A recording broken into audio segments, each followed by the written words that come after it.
chamada de uma técnica milenar, porque é exatamente isso que ela é. De ponto em ponto, fios que formam rendas, roupas, brinquedos, decorações, artesanatos maravilhosos. Esse mesmo fio liga gerações de famílias com a técnica sendo passada de pais para filhos e se mantendo viva por milhares de anos. Se ainda não é inscrito, já clica para se inscrever e não perder nenhuma das nossas histórias, as mais incríveis viagens através do tempo. Considere se tornar um mochileiro, um desbravador ou um viajante do tempo, entrando para o nosso clube de membros do canal, a galera que apoia e nos ajuda a crescer. Meu nome é Vanessa Silva, uma historiadora em formação, e a quem interessar, essa é a história que eu vou contar hoje. Vamos ligar os pontos, viajar no tempo e conhecer a história do crochê.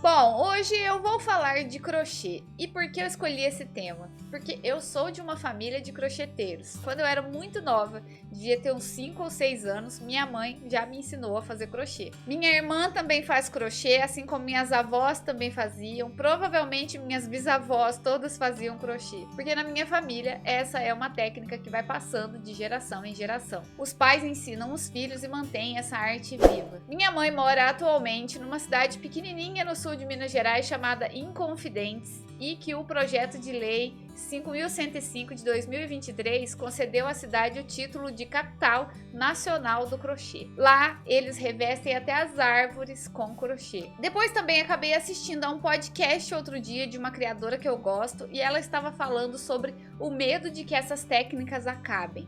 Isso me fez me interessar em saber a origem do crochê. E depois que eu vi a história, e tem tanta história no mundo, no meio desse crochê, é meio que improvável que ele se perca, devido ao tempo que já está no mundo. A palavra crochê tem origem no francês antigo, crochet, um diminutivo de crochê, que por sua vez vem das línguas germânicas croc.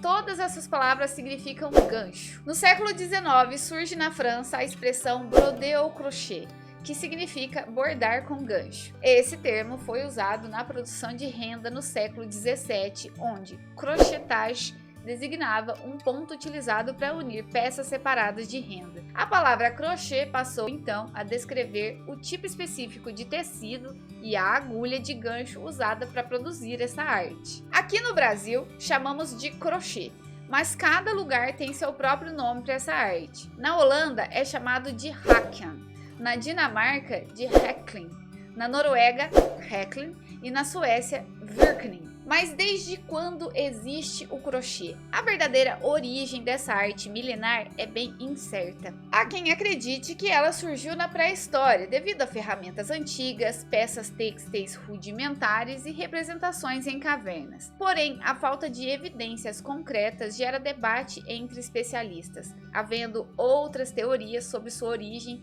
em civilizações posteriores. O crochê, como o conhecemos atualmente, se desenvolveu no século XVI.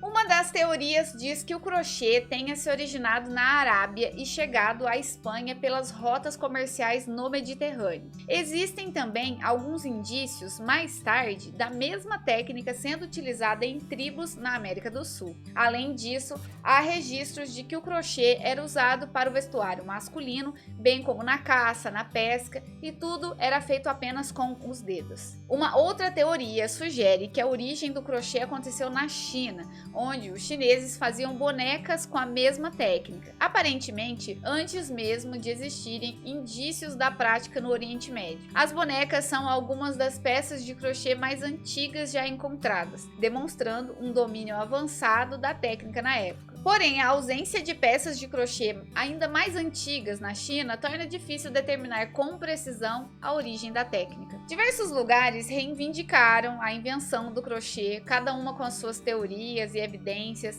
As principais candidatas foram a Arábia, a China, América do Sul, Europa, e mesmo assim, apesar de cada um ter as suas evidências e argumentos, não há nenhum um consenso definitivo sobre a origem precisa do crochê. Seja como for, fato é certo, o crochê se espalhou pelo mundo inteiro a partir do século XIX, quando uma francesa chamada Eleanore Rigaud du Labron-Chardier desenhou padrões que poderiam ser copiados e publicou cerca de 100 livros para difundir a técnica. Esses livros continham receitas de como fazer crochê. O crochê no ar é a técnica francesa que utilizava linha e agulha para fazer crochê, a mesma que conhecemos hoje em dia. No entanto, antigamente, além do uso das agulhas, as pessoas utilizavam um tambour, um equipamento colocado no colo, semelhante aos bastidores, que são espécies de arcos usadas no bordado. A técnica do crochê era realizada principalmente por pessoas mais humildes, o que acabou gerando uma desvalorização da arte, pois ficou estigmatizada como uma atividade de pessoas pobres. Era vista como uma forma barata de criar rendas e tecidos que imitavam as rendas, que eram extremamente caras e luxuosas. No entanto, tudo mudou quando uma rainha resolveu aprender e utilizar o crochê. Que rainha foi essa? Foi a rainha Vitória. A famosa Rainha Vitória. Devo um vídeo falando só sobre essa mulher, porque a sua história de vida é realmente muito interessante, e nem só de partes sombrias foi a trajetória dessa mulher, ela também fazia crochê. Ela passou a comprar peças de crochê, aprendeu a produzi-las, e isso mudou muito a mentalidade das pessoas na época. É claro que a influência de uma rainha elevou o status do crochê, o transformando em peças da moda. Devido também à Revolução Francesa, a técnica foi disseminada entre a nobreza e acabou se tornando um passatempo, sendo amplamente aceito pelas elites. Mas e se eu contar para vocês que o crochê também foi responsável por salvar a vida de uma nação inteira? Sim, isso aconteceu na Irlanda, e por isso o crochê irlandês é um dos mais marcantes na história do crochê. Tudo aconteceu precisamente entre 1845 e 1850, durante a grande crise conhecida como a Fome da Batata. Nesse período, as condições de vida, trabalho, sobrevivência na Irlanda eram extremamente complicadas. O crochê irlandês foi considerado um dos maiores crochês da história por sua importância nesse contexto.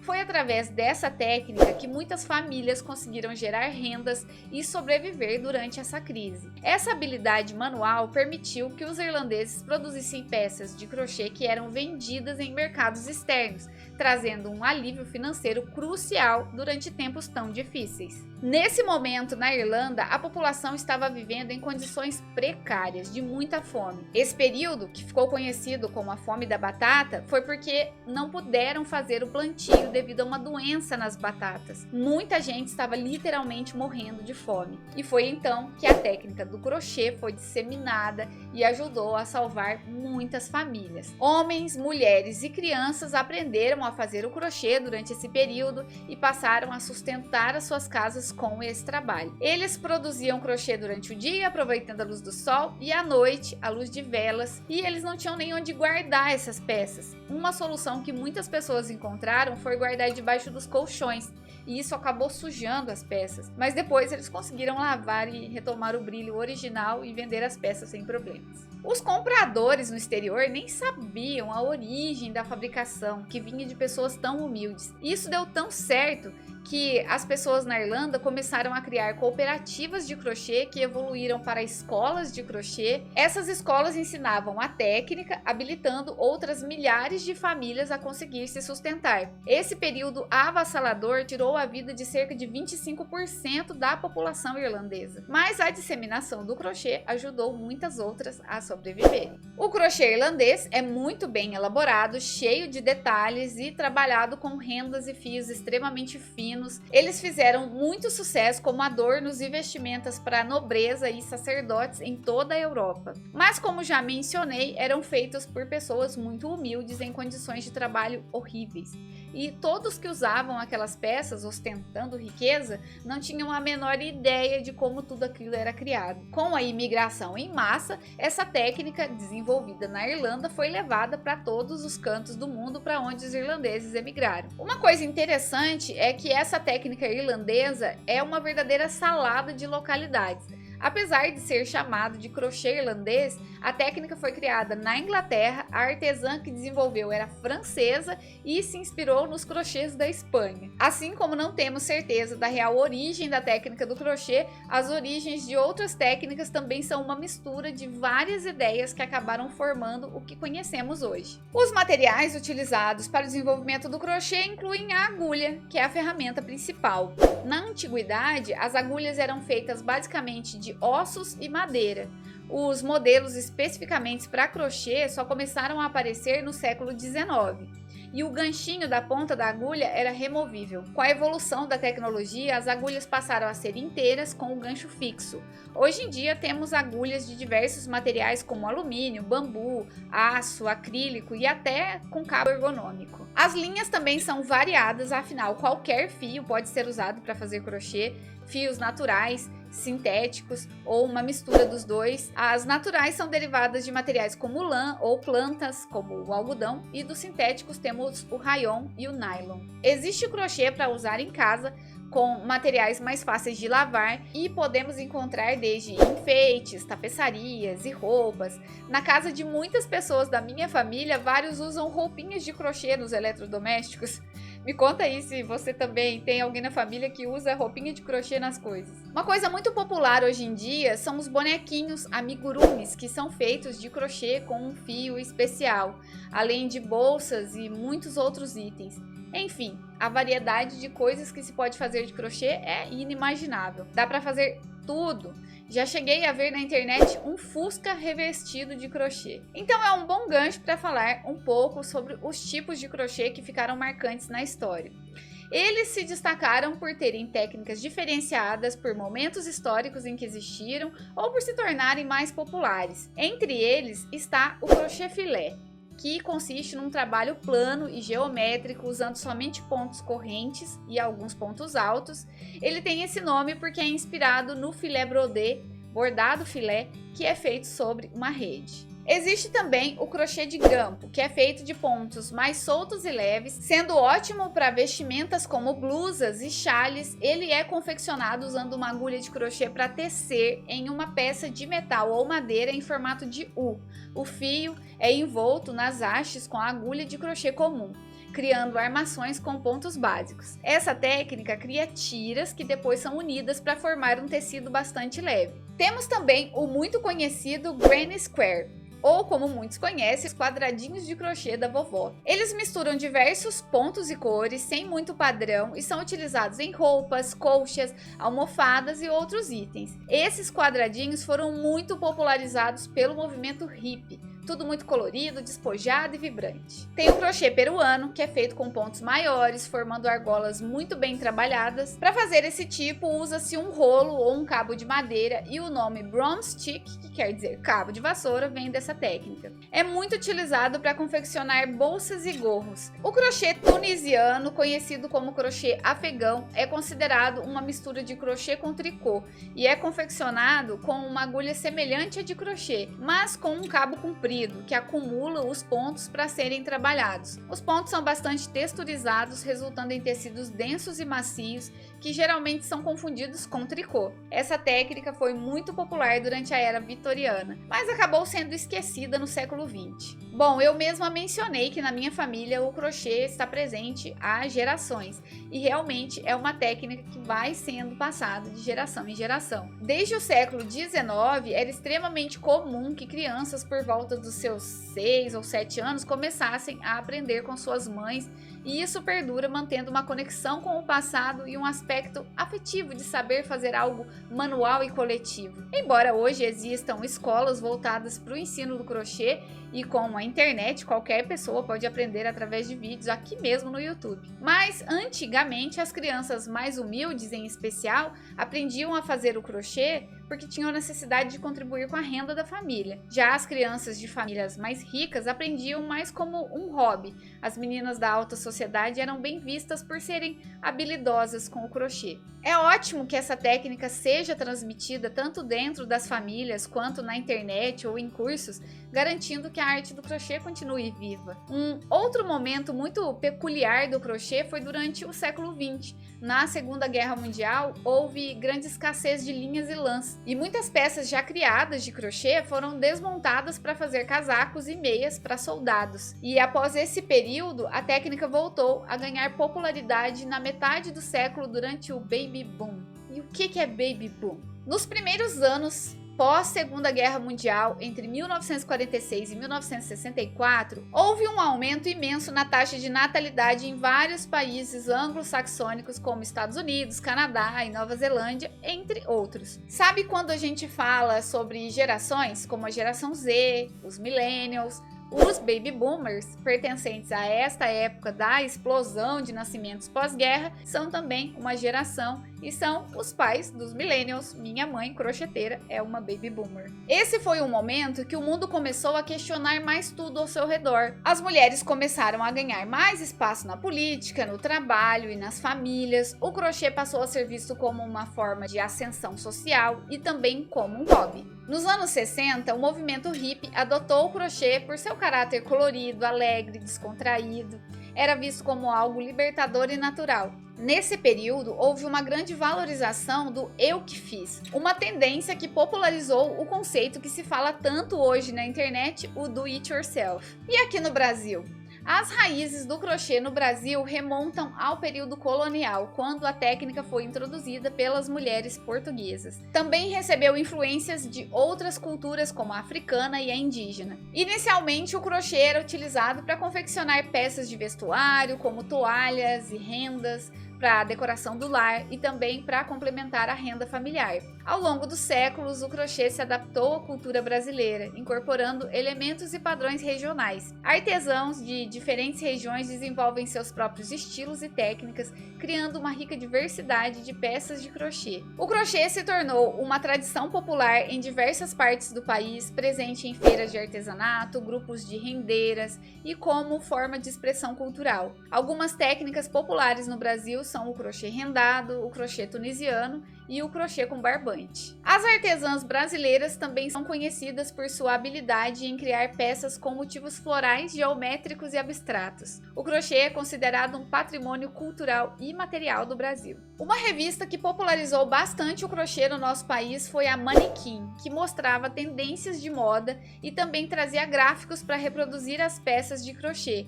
Embora o foco da revista fosse costura e bordado, frequentemente havia uma edição ou outra dedicada ao crochê e ao tricô. Essa revista foi uma das responsáveis por popularizar e informar sobre as artes manuais. Atualmente, o crochê continua em evidência.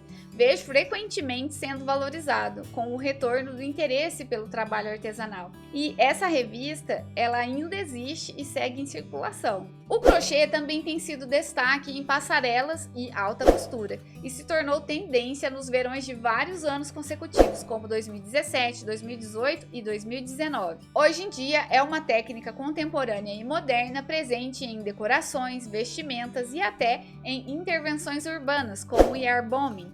Um exemplo é a cidade onde a minha mãe mora, onde as árvores são revestidas de crochê. E aqui chegamos ao fim de mais uma história. Espero que essa técnica tenha uma continuação muito longa, pois é realmente muito bonita e familiar. O crochê é uma arte milenar, maravilhosa, saudável e rentável. No entanto, me entristece um pouco observar, especialmente em cidades pequenas, como onde a minha mãe mora, onde muitos crocheteiros estão sentados nas praças ou nas portas das suas casas fazendo crochê e acabam recebendo muito pouco por seu trabalho. Nas áreas mais humildes, quem faz o crochê geralmente ganha muito pouco, enquanto nas grifes e na alta costura o crochê é valorizado e gera grandes lucros para quem o vende, mas a base, os crocheteiros que fazem o trabalho duro, ainda são muito negligenciados. Ainda assim, é importante trazer um olhar para essas situações e divulgar essa arte para que mais pessoas a conheçam e se apaixonem por ela. É uma responsabilidade bonita não deixar técnicas como essa desaparecerem, mantendo viva uma trajetória que vem desde tempos tão antigos. Dá vontade até de pegar uma agulha, fazer um crochêzinho e honrar um passado tão cheio de história. Espero que vocês tenham gostado dessa história. Deixo um carinho para as pessoas como a minha irmã, a minha mãe, que são crocheteiras tão habilidosas. As minhas bonequinhas do cenário, a Amelie e a Anne, são feitas de crochê e foram feitas pela minha irmã. Eu tenho muito orgulho de ter aprendido a técnica, mesmo que eu não a pratique com frequência. E se eu tiver a oportunidade, eu ainda vou ensinar para alguém para passar adiante e continuar na história. Se gostaram, deixem um like, um comentário, o que acharam, se gostam ou sabem fazer crochê. Qualquer interação ajuda muito o vídeo. Se ainda não é inscrito, inscreva-se no nosso canal para não perder nenhuma das nossas viagens através do tempo. Na descrição do vídeo vocês encontrarão as informações sobre as fontes que usamos para o roteiro de hoje. Eu fico por aqui, uma ótima semana para todos vocês e até a próxima história!